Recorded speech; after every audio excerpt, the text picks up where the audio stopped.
Welcome to my channel. ఈరోజు నేను మా గార్డెన్ చూపిస్తానండి. చూడండి మా గార్డెన్లో ఎన్ని మొక్కలు ఉన్నాయో. నేను ఈ గార్డెన్లో కరివేపాకు వేసానండి, పూల చెట్లు కూడా చాలా వేసానండి. ఈ విధంగా మెట్ల మీద కూడా అండి ఈ విధంగా పాట్స్లో మనీ ప్లాంట్, క్రోటన్స్, అలోవెరా, ఇది బిర్యానీ ఆకు, ఇట్లా అన్నీ కూడా పెట్టుకున్నానండి. పైకి వెళ్దాం పదండి, మన పైన కూడా చూపిస్తాను నేను. చూడండి జామ చెట్టు, నిమ్మ చెట్టు కనిపిస్తుందండి. పైకి ఎక్కుతుంటే కరివేపాకు చెట్టు ఉందండి. పైన జామకాయలు ఉన్నాయండి, చూపిస్తాను చూడండి. ఇదిగోండి మా పర్ల్ చూడండి. మా పర్ల్ అంటే మా డాగి పేరు మేము పర్ల్ అని పెట్టుకున్నామండి. మా ఆయనతో ఆడుతాం. మా ఆయన కాయలు చూడడానికి వచ్చాడు. చూడండి జామ చెట్టు ఎంత బాగుందో. పైన చూడండి వెదర్ ఎంత బాగుందో, చల్లగా. వర్షాకాలం కదండి, బాగా చల్లగా ఉంది. చూడండి మన జామ చెట్టు కాయలు చూడండి ఎంత బాగా వచ్చినాయో. పెద్ద పెద్ద కాయలు వస్తాయండి చెట్టుకి. అన్ సీజన్లో కొంచెం చిన్న కాయలు వస్తాయండి.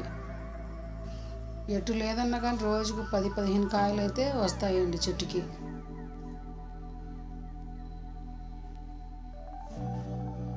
చూడండి ఎంత పెద్ద కాయలు ఉన్నాయో జామకాయలు. ఇవి ఆర్గానిక్ అండి, ఎరువులు వేయకోకుండా పండించే చెట్లు అన్నమాట. బాగా వచ్చినాయి చూడండి కాయలు. ఇలా చూడండి నేను పాట్లో డ్రాగన్ ప్లాంట్ పెట్టానండి, దానికి కూడా కాయలు వచ్చినాయి చూడండి. ఇదే ఫస్ట్ కాప్ అండి డ్రాగన్ది. ఇదిగోండి 3 కాయలు అయితే వచ్చినాయండి. ఆన్లైన్లో మీరు కూడా తెప్పించుకోవచ్చండి. ఇక్కడ చూడండి కింద టేబుల్ రోజ్ ప్లాంట్ వేసానండి. పక్కనే గ్రేప్స్ ప్లాంట్ కూడా వేసానండి.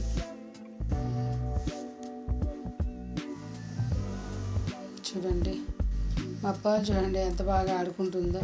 టెర్రస్ మీదకి వస్తే దానికి బాగా ఆట ఎక్కువ అండి. వెదర్ చూడండి అంత మబ్బులు కమ్ముకొని వర్షం పడేలా ఉందండి.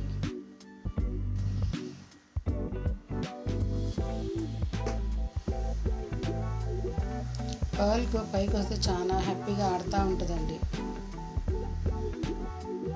చూడండి ఈ జామకాయలు చాలా తీపిగా ఉంటాయండి. ఈ ప్లాంట్కి ఏముందండి, అన్ సీజన్లో కూడా ఎప్పుడు కూడా కాయలు వస్తూనే ఉంటాయండి జామకాయలు.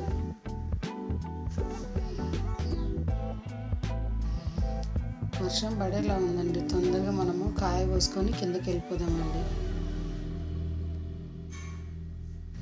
చూడండి ఎంత బాగుందో, చూస్తుంటేనే తినాలనిపిస్తుంది కదా, అంత బాగుంటాయండి మన కాయలు.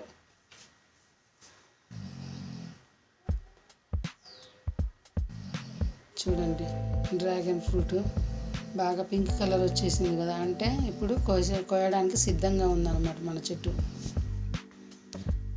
2 కాయలు అయితే ఈరోజు కోస్తానండి. ఆ చివరిది ఇంకా కలర్ తక్కువ ఉంది కనుక అది ఇంకా నేను ఎల్లుండి కోస్తానండి, రేపు కానీ ఎల్లుండి కానీ. ప్రజెంట్ అయితే 2 కాయలు కోసేసుకుందామండి.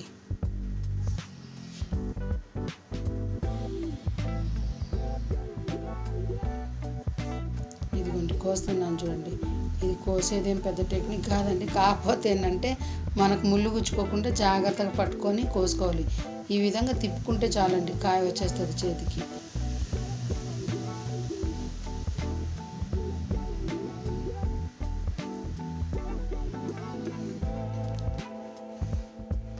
ఇదిగోండి ఇంకొక కాయ కూడా కోస్తున్నానండి. జస్ట్ ఇట్లా తిప్పుకుంటే చాలండి, కాయ ఊడిపోతుంది.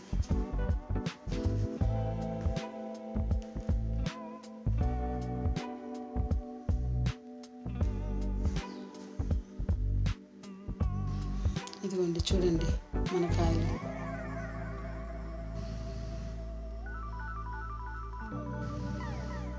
ఇదిగోండి కిందకి తీసుకొని వచ్చానండి. ఇప్పుడు మా అబ్బాయి ఈ డ్రాగన్ ఫ్రూట్ కట్ చేస్తాడండి.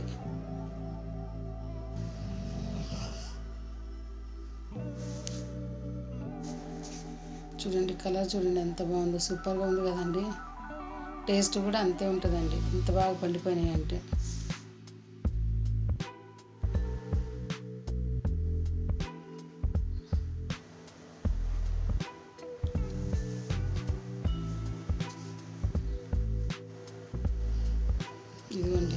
కాయ బాగా సాఫ్ట్గా ఉంది చూడండి, పండిపోయింది కదా బాగా.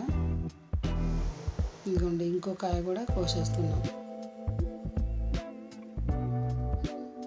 జస్ట్ సైడ్లలో అట్లా ఖర్చు పెట్టేసి కోసేయడమేనండి. కాయ మనకు తక్కువ ఫ్రీగా వచ్చేస్తుంది. ఇది ఇంకా పండిపోయింది చూడండి, దానికి కొంచెం కాయ అంటుకొని ఉంది.